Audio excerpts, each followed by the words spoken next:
Hi, everyone. Hi, everyone. I get very frustrated when the dogs next door bark because deer are around. I know some of you probably have dogs who bark at deer, but as soon as I hit start broadcast, the dogs next door started barking, and I usually tell them, stop it!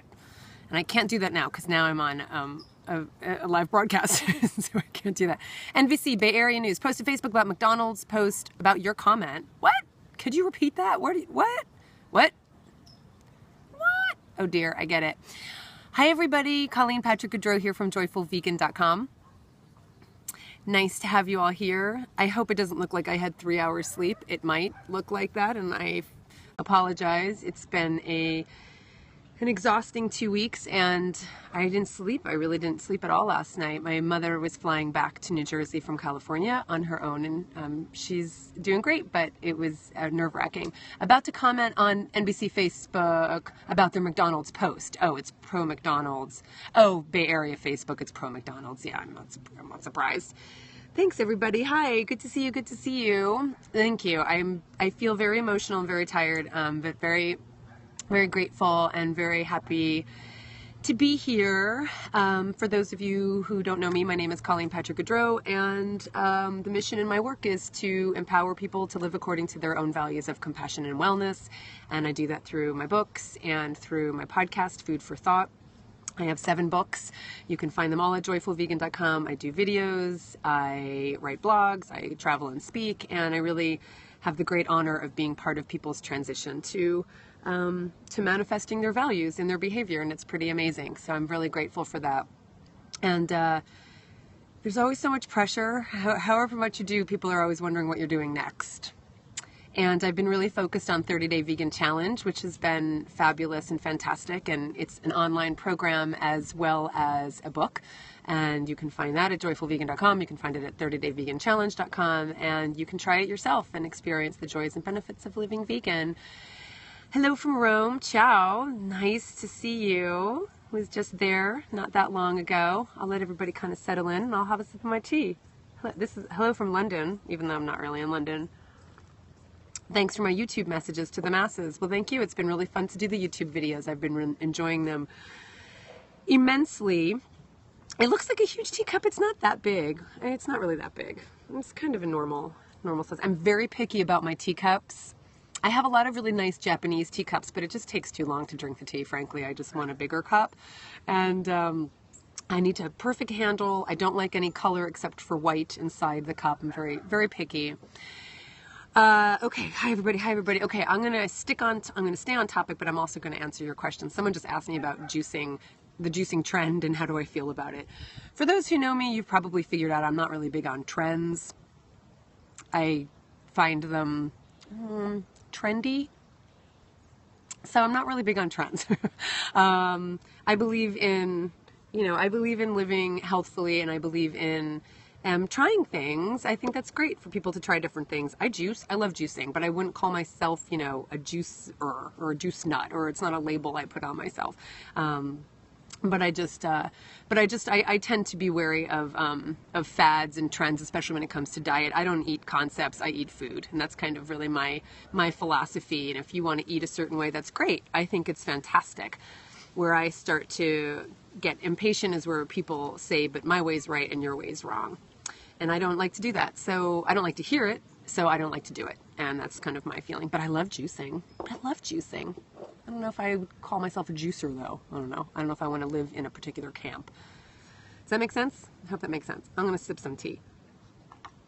Sounds like it makes sense because I'm getting a lot of hearts. So I think it makes sense to some people. I know, I think I'd be a lot more well-known and popular if I were trendy, but it's not in me. And I'll go to my grave trying to be as true to what I believe is possible. So I don't do things for popularity, obviously. I do things for authenticity, hopefully. That's kind of where I draw the line. And that feels pretty good. Thanks. Got some supporters in that line of thinking. Great. I love it. So it is true, though, once you thank you. I appreciate that. I really all we can do is try, right? Los Angeles loves you. Wow, that's a lot of people, because Los Angeles is pretty big.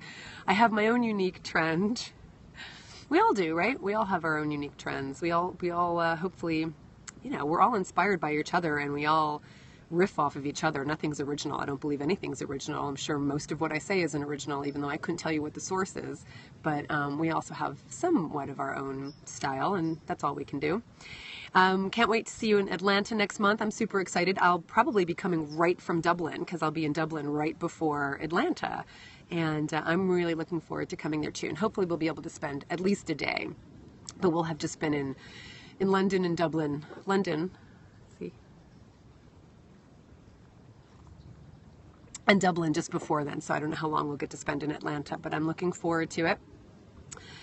And yeah, so people are always asking, I mean, it's fine. I've written 7 books, and I can't not work. The last 2 weeks have been a testament to that. Because my mother was here for 2 weeks, and I really spent pretty much every waking hour with her. I didn't really work at all. And my work is my joy and my passion, and so work isn't work, really. I mean, it's work. I mean, I work, but I just have such a hard time not creating. And so it was a good 2 weeks. It was a very good 2 weeks, and it was a very necessary 2 weeks, but it was really hard, and I could not wait to drop my mom off at the airport. I don't mind saying it. I'll tell her that I couldn't wait to drop her off at the airport and get here and get on my computer.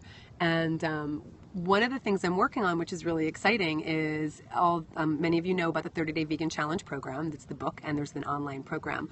We're offering a version to the Cowspiracy folks. So it will launch September 15th when Cowspiracy gets onto Netflix. And many of you may have heard the announcement that Leonardo DiCaprio is now an executive producer of Cowspiracy. So this could be really big in terms of linking people with the problems of animal agriculture and the environmental effects, and knowing that the solution is stopping eating animal products, and then knowing how to make the transition. Because one of the things that's been really frustrating for me over the many, many years I've been vegan and doing this work, which is 17 years or so, is that there are lots of wonderful documentaries out there and books about why vegan, but then people get to the end of the movie and they're like, well, I want to do, what do I do, right?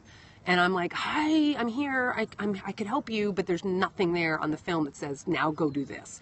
And so I'm really so excited. I've been friends with the Cowspiracy folks for a long time, and we partnered to make the 30-Day Vegan Challenge one of the calls to action after watching Cowspiracy. So we just filmed the video of me and Kip just saying hi to everybody and letting people know. And so that should go live pretty soon. So I'm pretty psyched about that. That's one of the things I'm working on. And I'm seeing all of your messages about how long you've been vegan and how you've been transitioning. It's really awesome, and you're feeling great. It's fantastic. I love it. Have I connected with the Plant Pure Nation people? I know them, and I think they're great people. I don't tend to be appealing to them because I'm not a no oil person, and they really like to connect only with no oil people. So there you go, in terms of one of those trends. And I say it's a trend, doesn't mean there isn't some validity to what they propose, but it is a trend, and I don't believe that having no oil whatsoever in our diets is necessary. I'm not convinced that having zero oil provides any more benefits than having some oil, obviously healthful oil. So, and I do believe there is such a thing. So that's my opinion, and not that I make it widely known. I'm not like anti, oil-free people, but they, I think, is kind of draw a hard line. So it's fine. Like, I support them. I think what they're doing is great. So yeah, thanks for agreeing. I agree with my opinion. I'm gonna have some tea. How old am I? I am 45.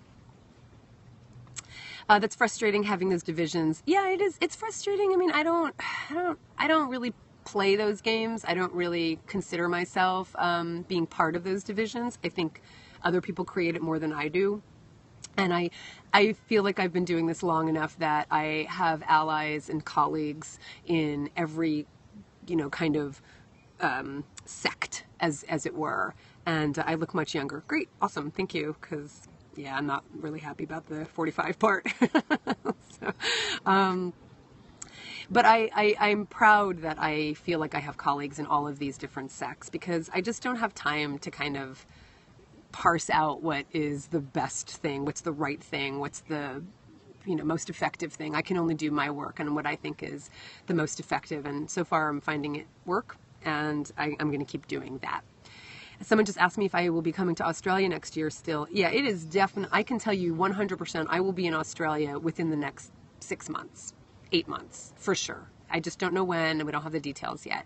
But stay tuned. And that was one of the other things I wanted to talk about was join my mailing list at joyfulvegan.com. I have really had a hard time kind of finding what that mailing list is meant for, because I value the people who say, here's my valuable email address.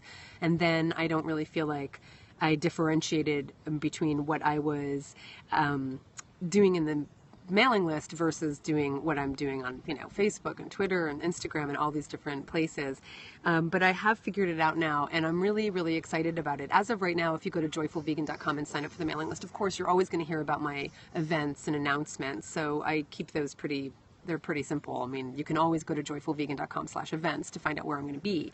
But, excuse me, I've been putting out these quotes, just these little, what I call daily dose of compassion for a long time now, and I've tested it, and people really seem to like these little quotes. So we're working on this project, vegan 4 years and loving it, woo!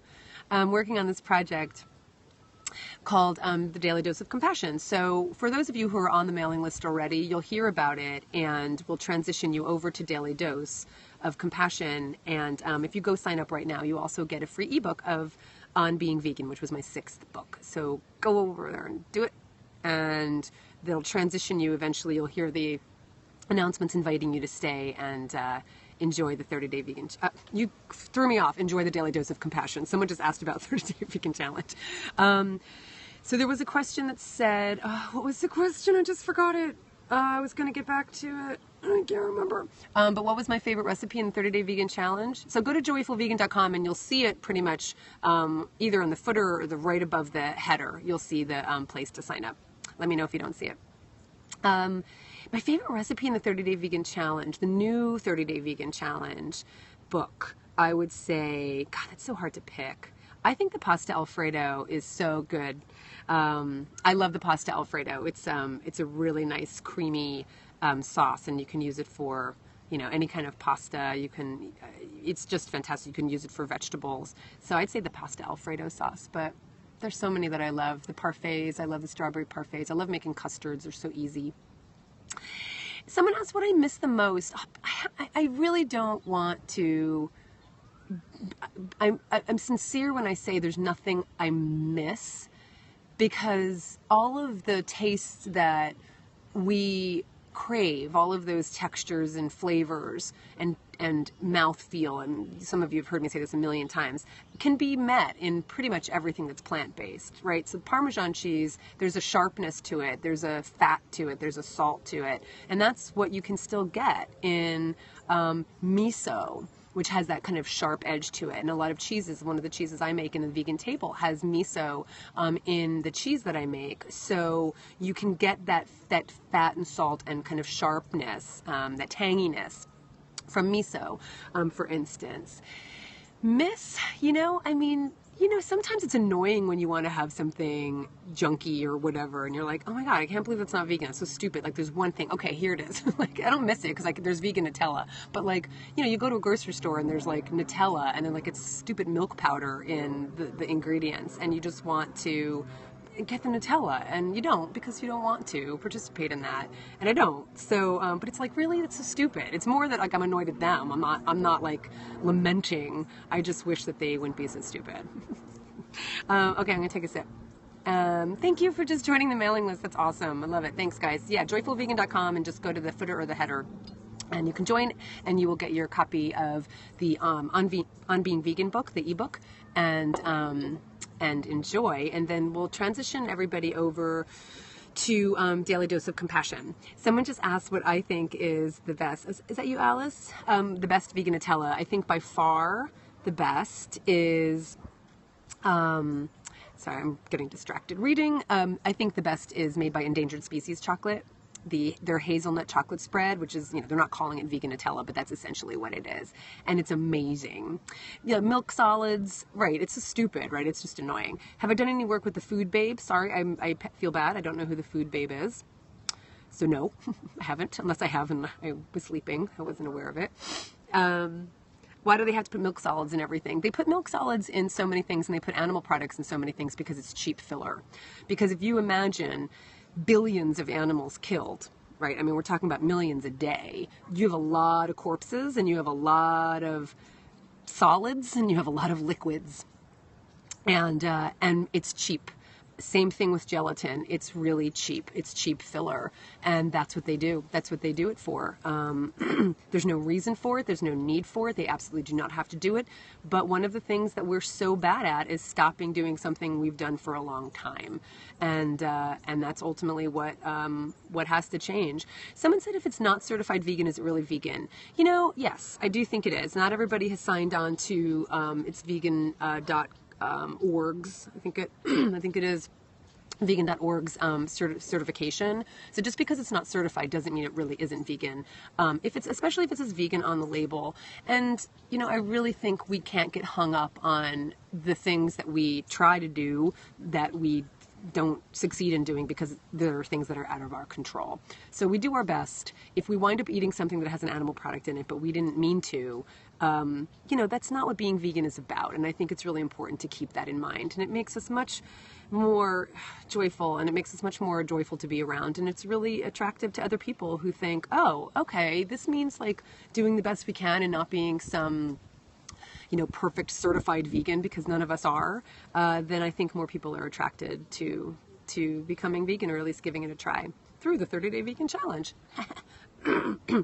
Embrace the imperfect journey. That's right, because it is an imperfect world. Absolutely.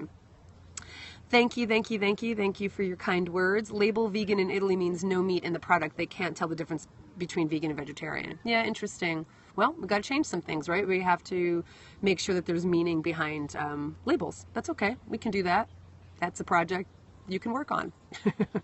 But we do our best. We do our best. And that doesn't mean we're lax. It doesn't mean we're just like, oh, whatever. If someone gives me a muffin, I'll eat it because I didn't know. No, we ask. And when we know, we do, we make that choice. When we don't know, when I don't know for sure, like, someone just hands me something, I'm not going to eat it. But the best we can do is read a label.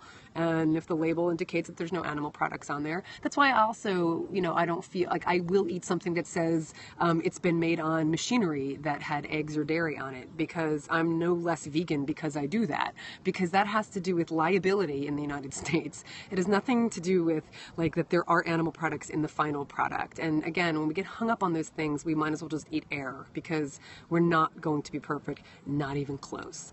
All right, I'm gonna have some tea.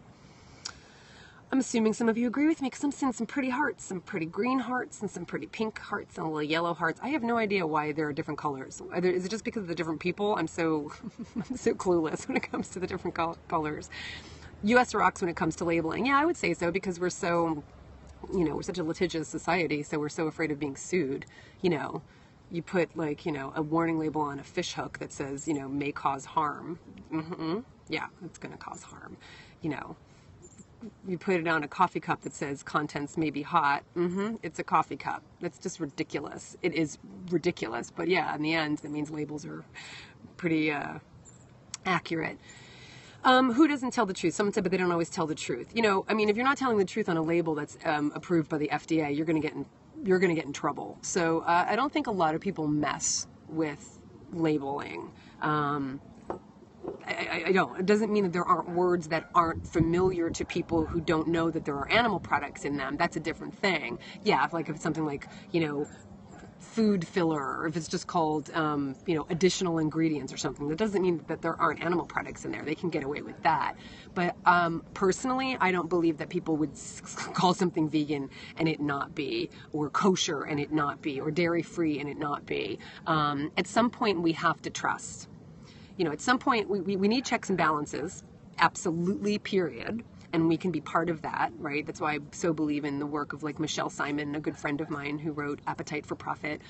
She's just a huge in the field of food politics. We need to be part of that, but I also believe at some point we also have to trust, if someone hands me, we just have to trust at some point, or again, we're just going to be so completely cynical that that's just not a club I want to belong to. I think cynicism is really ugly, and we can question without being cynical. That's my opinion. I've lived all over the world, but US really has the best standards in labeling products. I think that's true. Okay, so what's next on my to-do list for today? So, so I wanted to tell you, what else did I want to tell you about any other projects I have going on? It doesn't look like I'm going to, well, I won't say that. What else? I'm working on the next podcast. I had to skip, oh my God, it was so stressful to skip the podcast. I haven't skipped the podcast in like 9 years. So I didn't get to do the podcast, although I did edit like a compilation of different radio editorials I've done for National Public Radio, and I hope you enjoyed them. I think it's really fun to listen to them back to back. But I'm working on the next podcast episode, which is Animals in Film.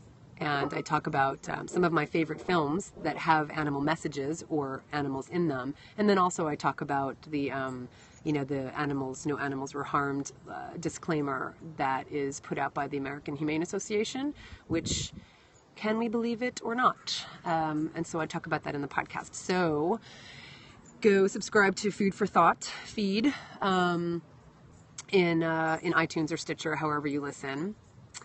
Buy it for them. But definitely try to educate them. Sorry. Oh, you're talking to someone else. Okay, I'll ignore that.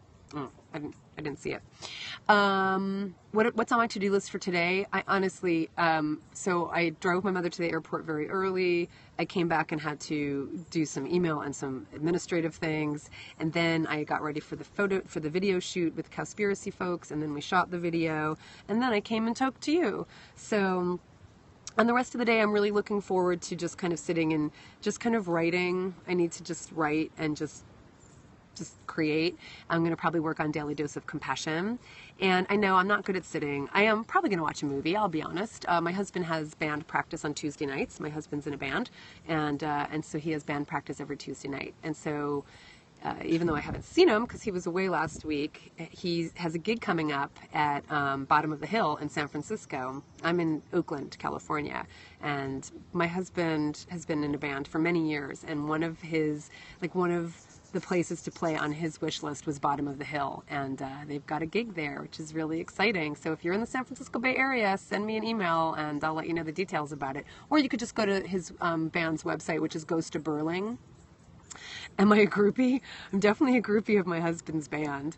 I love his music. That's right. That is so impressive. L. Philip Lucas, what's your name? Who are you? Do I know you? Yes, Ghost of Burling. It's Gostaberling. 2 words. Ghosta Burling. Ghosta Burling. It's a Swedish reference. Luke. Yeah. Hi. Sorry. It's hard to keep track. Well, I mean, I meant know you as someone who would have followed me, at some point. I don't like using fan, but yes, thank you for being a fan. Thank you for being a fan. What was I saying? Yes. So, he, has full approval to go, practice because he's got to get ready for his gig, and I am looking forward to a night like in my pajamas, eating popcorn, watching a movie, and getting some writing done. So that's what I'm doing the rest of the day.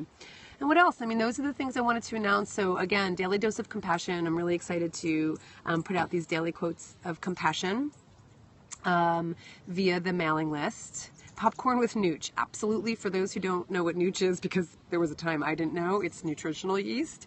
Nutritional yeast is just a non-live yeast that's fermented on molasses, and it tastes like cheese. It has this wonderful flaky, cheesy flavor, and I don't eat popcorn without my Nooch. I just don't. And frankly, for those who know, I eat popcorn. I really eat popcorn almost every day. I'm not just saying that. Why would I say that? So what else? And then I've got lots of travel coming up. I will be in New Jersey in a week, and then I come back and I'll be in Atlanta and Portland and Dublin and Chicago. I think Chicago's first. So for those who are there, I'm going to be at the Chicago Vegan Mania. Is that what it's called? And be seeing a really good friend of mine who lives in Detroit now, and she was my vegan mentor, my first inspiration, specifically around animals. She is my animal guru, my go-to person for all things related to animals, and I'm excited to see her. We're going to spend some time together. So she's coming, and I'll spend a couple extra days in Chicago. I can't wait to come to Chicago.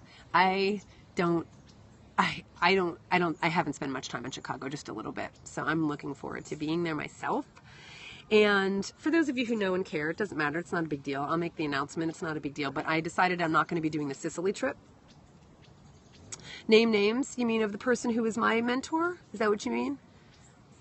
You wouldn't know her. She worked for Farm Sanctuary for a long time here at the California Sanctuary. Her name's Diane Miller. I mean, she's always been behind the scenes, and she used to work in wildlife rehab, and then she was in what else did she do? And then she was with Farm Sanctuary for years, and she's just amazing, and she's just one of my closest friends. She was in my wedding, and yeah, she's just taught me everything I know about farm animals and wildlife, and we just have the same perspective on everything. And so I just adore her, and I can't wait to see her. She's not working with animals right now, frankly. She got pretty burned out. She gave her life, and it takes a lot out of you. So I really think I think people who work directly with animals and do animal rescue need like serious trauma support, because it's incredibly hard work. Did we just lose light? I just lost my light. I just lost my natural light. She is awesome. She is a very good friend, Diane. Yeah, you burn out. You burn out, and I don't even know if you burn out quickly, but you burn out. You might even burn out slowly, because you just can't bring yourself to stop, because you're so committed to the animals, and you feel like if you stop at all, you're betraying them and letting them down. And so you carry this guilt with you, which makes you work harder even when you should be stopping. So I've seen it again and again, especially with people who do direct any kind of animal rescue, even, everything, dogs and cats and farmed animals and,